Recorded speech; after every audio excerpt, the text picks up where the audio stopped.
Assalamualaikum warahmatullahi wabarakatuh. Hai teman-teman semuanya, jumpa lagi di channel Bisa Servis Sendiri.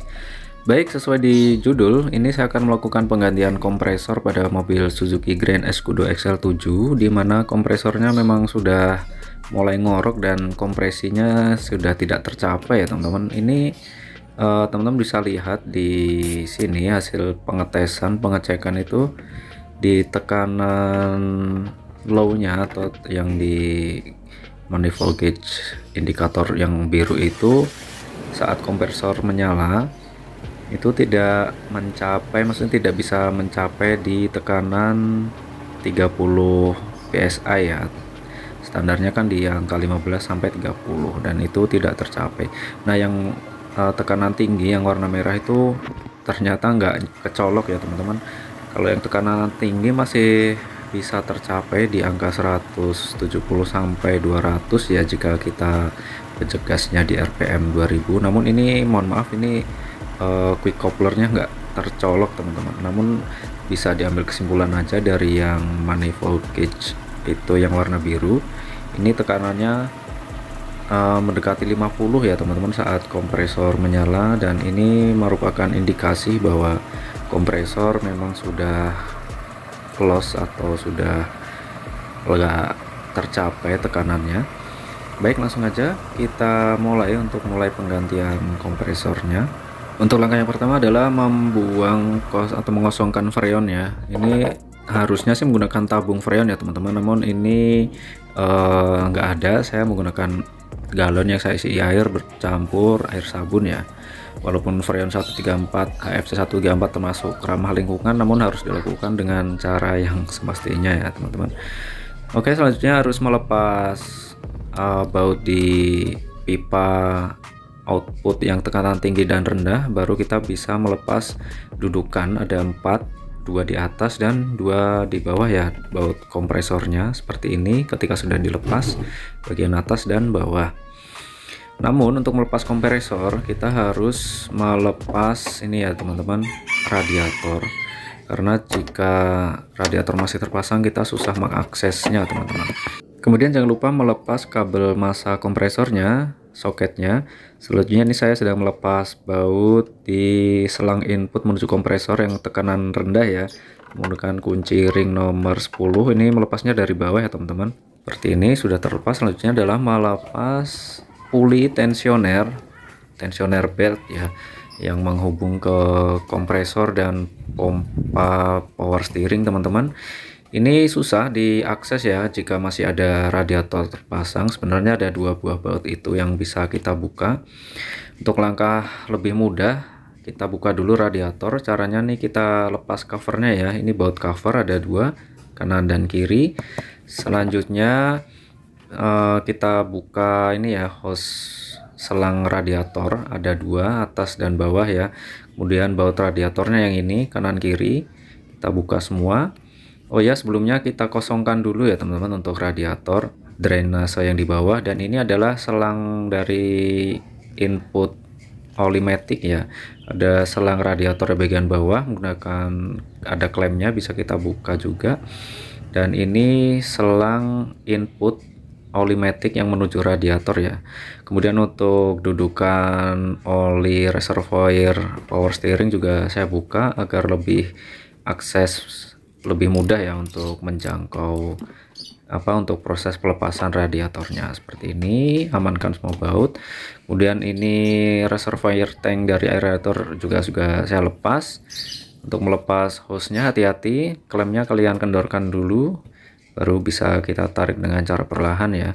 Oke, ketika semua baut dan selang-selang tadi terlepas, kita sudah bisa melepas cover radiator dan berikut radiatornya. Jadi ini sudah terlepas ya teman-teman. Ini saya sudah bisa mengakses puli tensioner di bagian ini, tinggal melepas bautnya saja.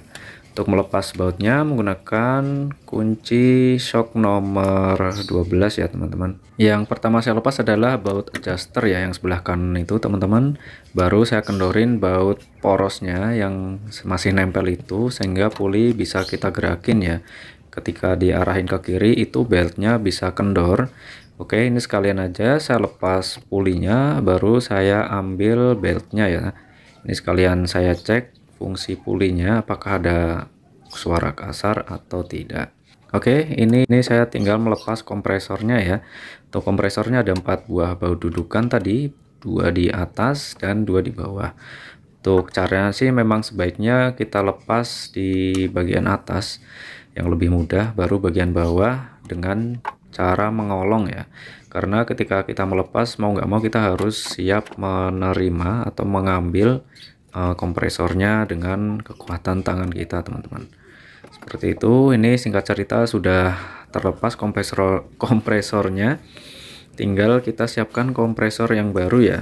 Mohon maaf ini videonya ke skip untuk pengecekan tekanan atau fungsi kompresor secara manual ya. Ini kompresor yang saya siapkan saya beli copotan ya, namun dengan kondisi yang masih cukup baik. Saya katakan ini sekitar 80% ya, karena ini bekas. Dan ini sedang saya cek fungsi magnet clutchnya ya, coil magnet clutchnya ini berfungsi dengan baik, teman-teman.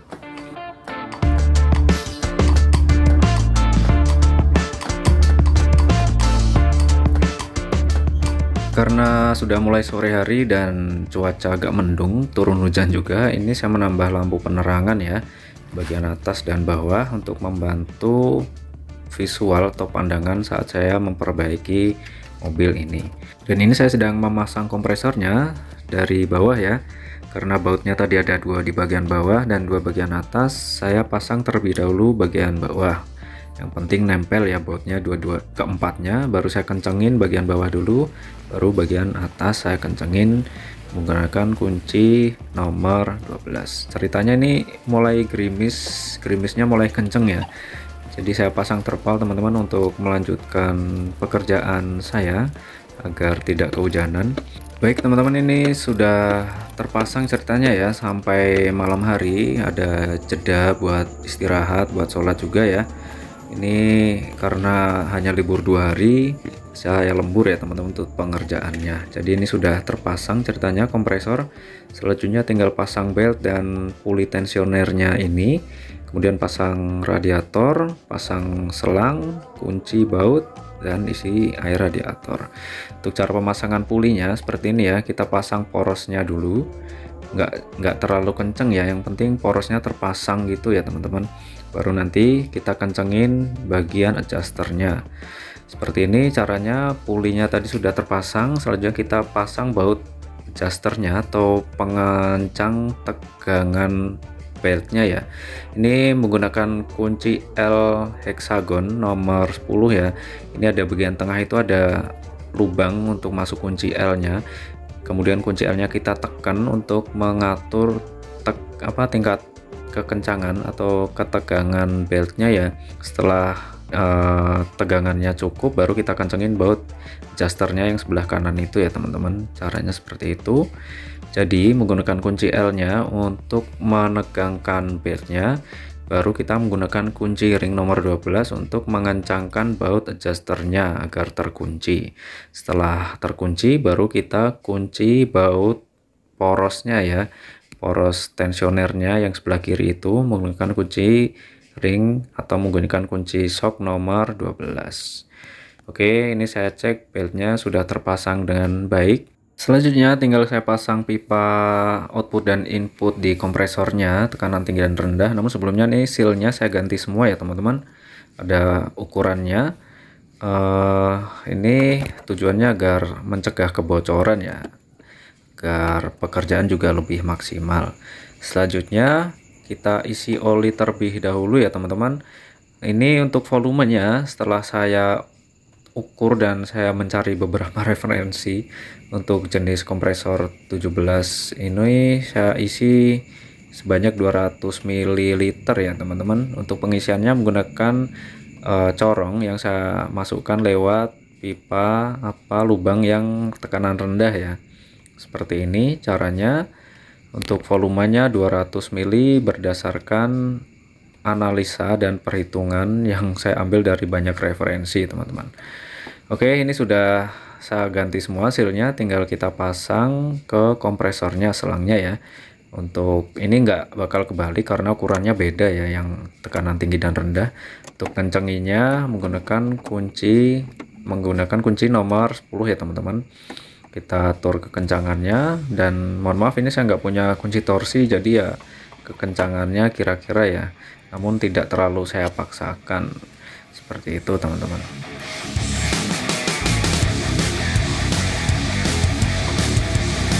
Oke teman-teman, ini radiator tinggal kita pasang urutannya seperti tadi ya, kebalikannya. Jadi harus pasang covernya dulu. Untuk covernya kita pasang terlebih dahulu, baru kita pasang radiatornya. Untuk baut-baut terakhir ya.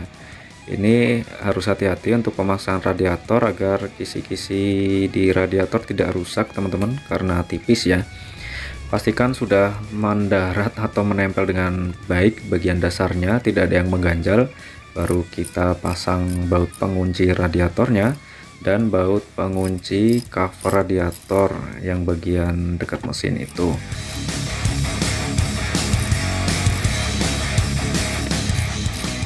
Oke teman-teman, setelah semua baut pengunci radiator dan covernya terpasang, ini saya pasang kembali tabung reservoir air radiator ya.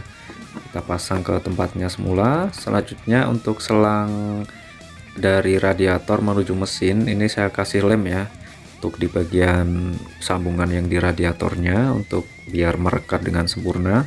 Kemudian klemnya saya kembalikan seperti sedia kala. Tinggal bagian bawah ini kita sambungkan semua selang yang dari transmisi ya. Ini yang sebelah kanan adalah selang untuk menuju radiator, oli masuk ke radiator, dan yang sebelah kiri ini adalah oli dari radiator menuju transmisi. Seperti ini. Untuk kuncinya ini menggunakan kunci nomor 18 ya, saya ingat saya teman-teman, atau 16 saya lupa. Selanjutnya ketika sudah terpasang semua, tinggal isi air radiator menggunakan coolant ya teman-teman, wajib coolant. Ini reservoir juga sudah saya isi menggunakan air radiator. Selanjutnya kita nyalakan mesin untuk menghilangkan gelembung-gelembung yang ada di radiator tadi ya, karena habis kita lepas. Jadi saya pastikan dulu sirkulasinya aman dan ada sirkulasi ketika suhu mesin sudah tercapai ya. Seperti ini teman-teman, ini sudah saya cek di bagian beltnya tadi, pulinya bisa berputar dengan sempurna. Kemudian untuk di bagian clutchnya juga mau berputar ya, tidak ada masalah, tidak ada suara-suara aneh. Tinggal besoknya kita isi freon ya, kita cek apakah ada masalah. Oke, ini radiator sepertinya sudah berfungsi dengan baik, suhu mesin sudah tercapai dan mulai ada sirkulasi di radiator ya. Tinggal kita tutup. Ini pekerjaan saya lanjutkan keesokan harinya ya. Oke teman-teman, ini hari kedua. Misi saya adalah membersihkan evaporator dengan mengganti filter AC. Untuk evaporator depan belakang saya bersihkan, berikut blower-blowernya, dan terakhir adalah mengisi freon. Oke, ini filter AC-nya sudah terlihat buluk. Ini saya yakin bukan filter AC bawaan ya. Katanya dulu pernah diganti, namun saya kok agak nggak yakin gitu ya. Soalnya dulu saya nggak lihat langsung proses penggantian filternya. Dan ini blowernya sudah saya lepas. Ini tinggal saya bersihkan ya. Kalian bisa lihat blowernya tadi masih kelihatan bersih, bagian filternya aja yang kotor. Dan bagian double blower bagian belakang ini sedang saya lepas. Untuk caranya melepas baut-baut yang menempel di seat belt ya, kalau kita lepas semua.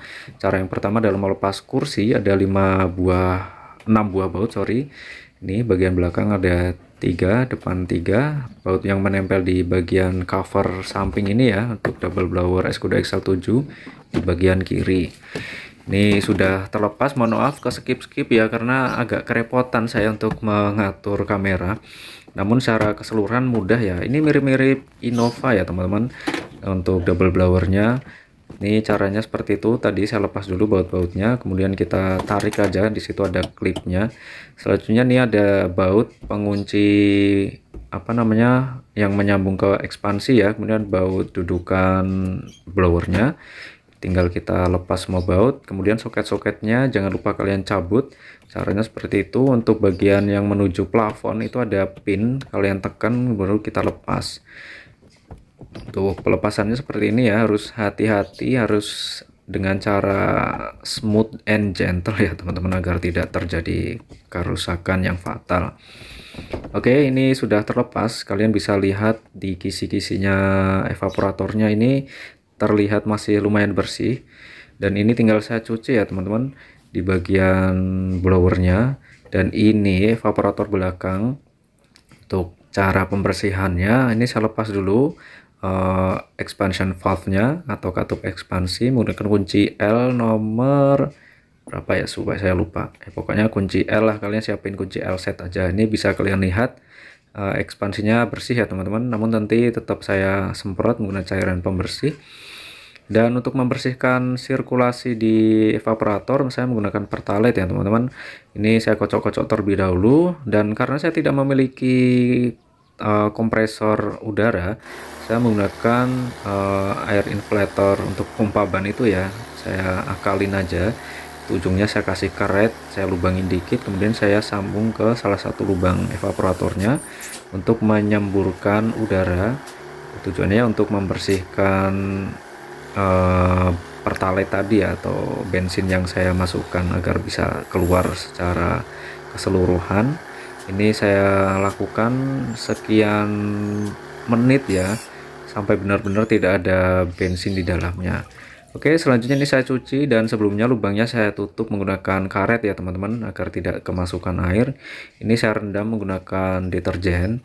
Kemudian untuk kisi-kisinya juga saya siram menggunakan sabun cair dan saya sikat. Dan saya nggak punya cairan treatment khusus ya yang seperti di video-video di tukang servis AC, namun saya pikir ini sudah cukup dan hasilnya juga cukup memuaskan ya teman-teman. Untuk evaporatornya jadi terlihat lebih bersih dan tentu tidak bau lagi ya.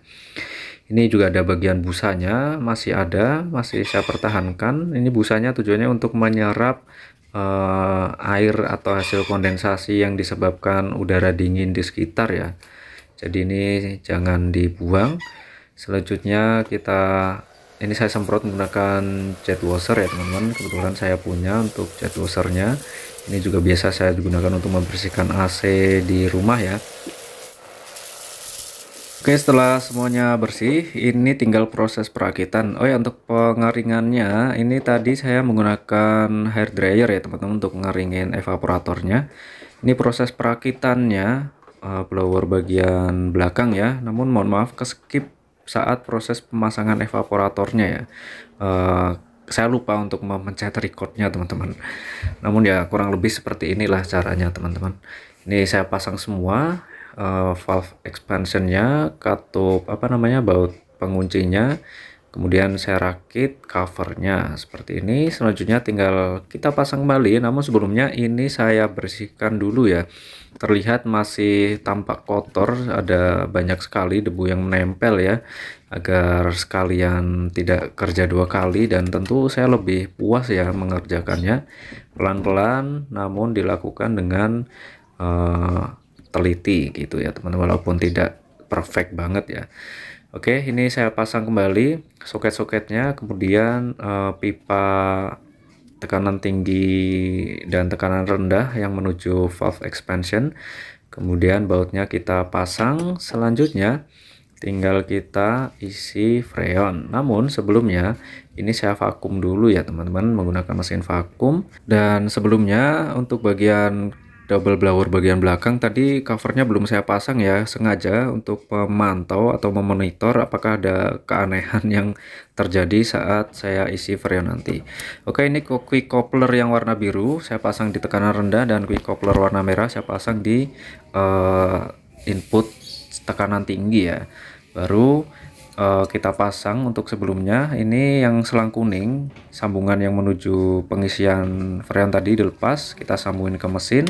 Selanjutnya kita nyalakan mesin vakum dan pastikan untuk manifold gauge yang warna merah dan biru itu tuasnya posisi terbuka ya, agar udara bisa tersedot dari seluruh sistem yang ada di mobil seperti ini. targetnya adalah di angka minus 30 PSI ya teman-teman. Namun ini saya lihat memang manifold gauge-nya meterannya memang nggak akurat ya, jadi nggak benar-benar bisa di posisi minus 30 teman-teman. Dan ini jadi saya harus menyesuaikan aja gitu ya. Untuk freonnya ini saya menggunakan HFC 134 dari Clea ya. Ini untuk proses pemvakuman kurang lebih 30 menit ya teman-teman, sampai benar-benar vakum. Tujuannya agar nanti freon yang masuk adalah freon murni. Oke, ini sudah 30 menit ya. Selanjutnya ini manifold gauge yang tuas warna merah dan biru saya tutup. Saya kunci. Selanjutnya saya matikan mesin vakumnya. Selanjutnya tinggal kita isi freon ya. Namun sebelumnya yang selang kuning ini kita sambung dulu, yang nanti akan kita pasang ke kaleng freonnya ya teman-teman. Ini pastikan tersambung dengan kuat ya teman-teman. Oke, untuk kaleng freonnya ini saya menggunakan HFC 134 dengan berat 390 gram ya. Untuk caranya ini ada semacam pin atau jarum. Caranya kalian putar ke kiri atau berlawanan arah jarum jam agar jarumnya keluar dulu ya. Selanjutnya untuk memasangnya tinggal kalian pasang kalengnya, kalian putar kalengnya aja seperti ini ya teman-teman. Selanjutnya kalian pasang, kalian kencangkan penguncinya bagian atas ini. Kemudian kita tusuk kalengnya. Oh ya, sebelumnya kita pastikan semua sistem sambungan tidak ada kebocoran ya, kalian kencengin. Oke, untuk menusuk kalengnya kita putar searah jarum jam sampai mentok. Tujuannya agar ujung pinnya, jarumnya tadi melubangi kalengnya ya. Setelah kalengnya terlubangi, baru kita buka kembali berlawanan arah jarum jam sampai mentok. Ini berarti freon sudah siap masuk ke sistem AC. Namun sebelumnya kita buang dulu ya residu udara atmosfer tadi. Kita kendorin aja sedikit sampai mendesis keluar beberapa detik aja. Tujuannya agar yang masuk ke sistem AC adalah freon murni, agar tidak terjadi masalah, atau beberapa referensi saya baca agar tidak terjadi kristalisasi di dalam sistem ya. Oke, untuk pengisian yang pertama adalah dalam posisi mesin mati, kita isi di manifold gauge yang tekanan tinggi ya. Kita buka sampai melebihi dari 0 PSI. Kalau posisi kosong itu nanti freon kompresor nggak bisa nyala teman-teman. Jadi memang harus kita isi terlebih dahulu ya. Kita isinya lewat yang warna merah ini dalam kondisi mesin mati ya. Itu yang perlu dicatat, dalam kondisi mesin mati. Setelah itu pastikan tuasnya tertutup ya. Tuas merah tadi setelah kita buka kita kunci kembali, jangan sampai terbuka. Selanjutnya kita nyalakan mesin dan nyalakan AC ya.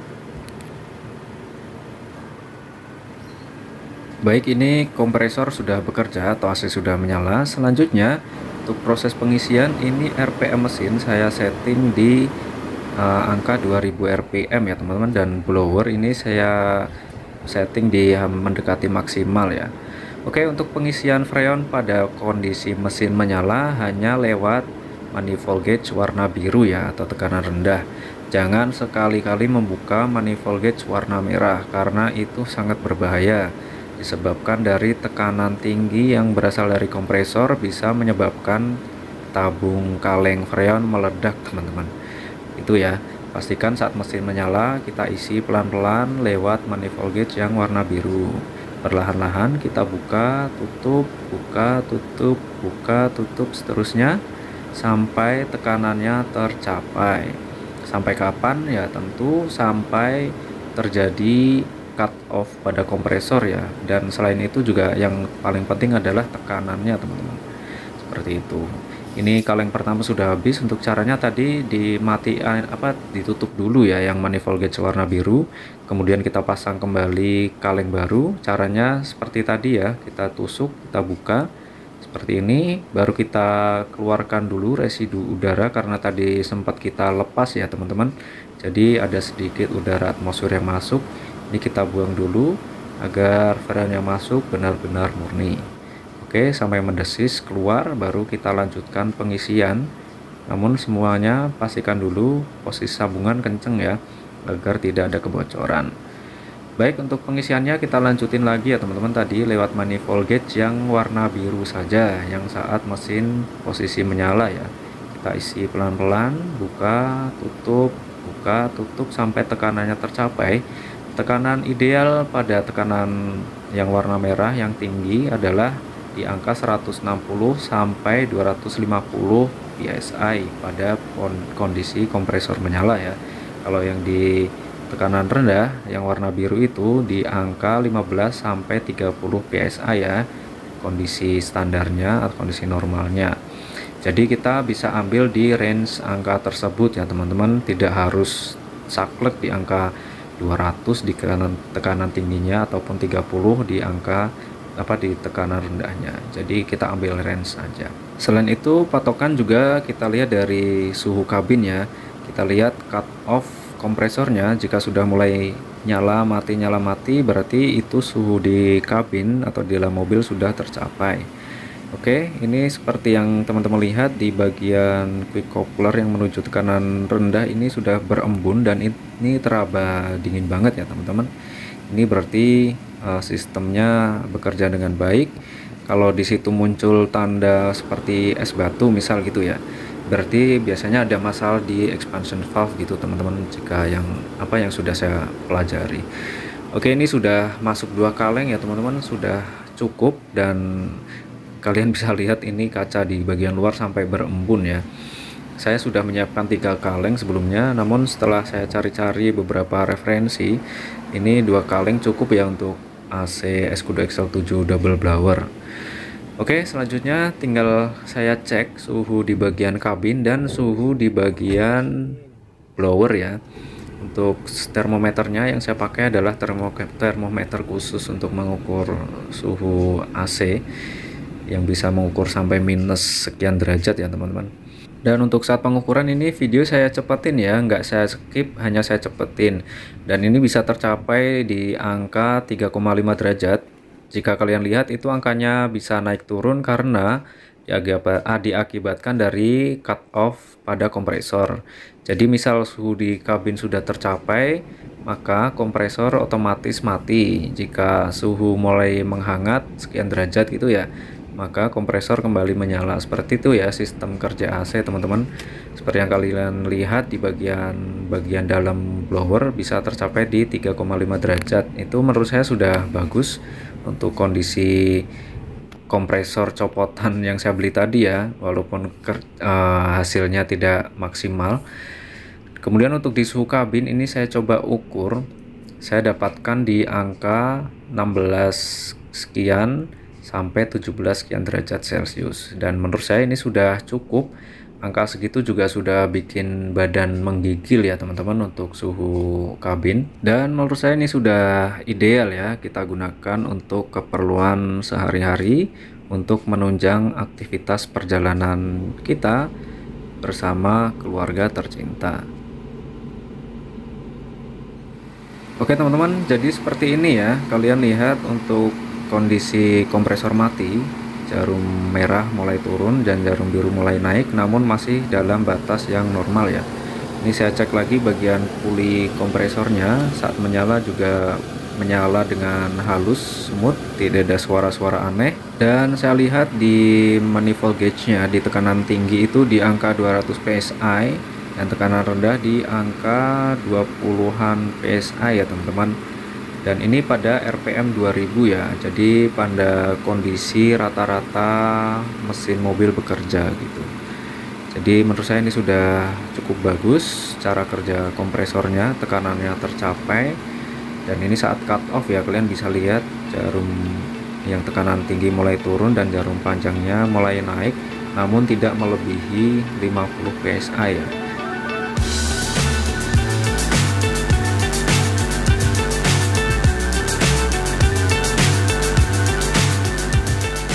Oke teman-teman, jadi sudah selesai tadi proses pengisian freon ya. Sekarang tinggal merapikan aja. Ini malam hari saya sudah selesai pasang bagian depan ya, lacinya. Tinggal memasang kursi bagian belakang. Namun sebelumnya saya bersihkan dulu semuanya ini dari debu dan sisa-sisa karat yang ada di sini ya. Saya menggunakan vacuum cleaner dan saya lap sampai benar-benar kering dan bersih, sampai tidak ada lembab di situ ya. Ya, jika kabin bersih itu tentu bisa memperpanjang atau bikin awet sistem AC ya, khususnya di evaporator teman-teman. Jadi jika kabin bersih tentu kerja blower tidak berat, evaporator juga tidak beresiko tersumbat ya, filter AC pun juga tidak cepat kotor gitu. Oke teman-teman, sekian dari saya, terima kasih sudah menonton video ini. Kurang lebihnya mohon dimaafkan. Jika ada yang ingin kalian tanyakan silahkan isi di kolom komentar. Jika ada yang ingin kalian tambahkan atau koreksi bisa isi di kolom komentar juga. Terima kasih. Assalamualaikum warahmatullahi wabarakatuh.